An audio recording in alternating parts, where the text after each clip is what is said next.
বিগত 15 বছরে প্রায় 6,000খানা ওপরে নন লিস্টেড কোম্পানি আর 400-র ওপরে লিস্টেড কোম্পানি বাংলা থেকে বাইরে গেছে এবং বিভিন্ন রাজ্যে তারা গেছে। এবং সব থেকে বড় কথা, আমাদের যে এফডিআই ফরেন ডাইরেক্ট ইনভেস্টমেন্ট, সেটাতে বাংলার লাস্টের দিক থেকে থার্ডে আছে।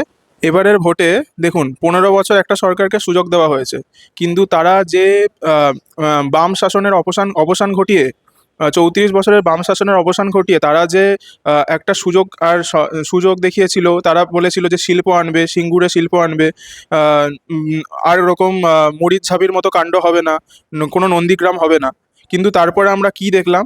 একের পর এক মেয়েদের ওপর অত্যাচারের কাহিনী। কখনো দেখছিলাম হরগোবিন্দ দাস মুর্শিদাবাদে, আবার কখনো আরজি করে, কখনো দক্ষিণ কলকাতার কসবা ল কলেজে।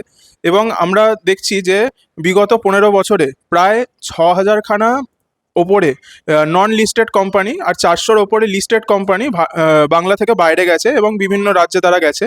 এবং সব থেকে বড় কথা, আমাদের যে এফডিআই ফরেন ডাইরেক্ট ইনভেস্টমেন্ট, সেটাতে বাংলার লাস্টের দিক থেকে থার্ডে আছে এবং জিএসডিপিতে 21 নম্বরে আছে।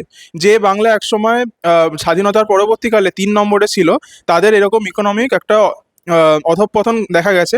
এবং শিক্ষার ক্ষেত্রে তো আমরা দেখতেই পারছি কি কি দুর্নীতি হচ্ছে। কোনো রাজ্যে শিক্ষামন্ত্রীকে আমরা দেখিনি এরকম জেলে যেতে। তো তার থেকেও বড় কথা হচ্ছে, আমাদের এখানে এখন বর্তমানে যে যুবশ্রী চালু হয়েছে, সেটাতে 1500 টাকা দেওয়া হচ্ছে এবং সেটা দিয়েই একটা মন রাখার চেষ্টা হচ্ছে। কিন্তু রাজ্যে চাকরি নেই। আমরা দেখছিলাম কিছুদিন আগে একজন মা কাঁদছিল, তার একটা বিটেক পড়া ছেলে, সে চাকরি পাচ্ছে না।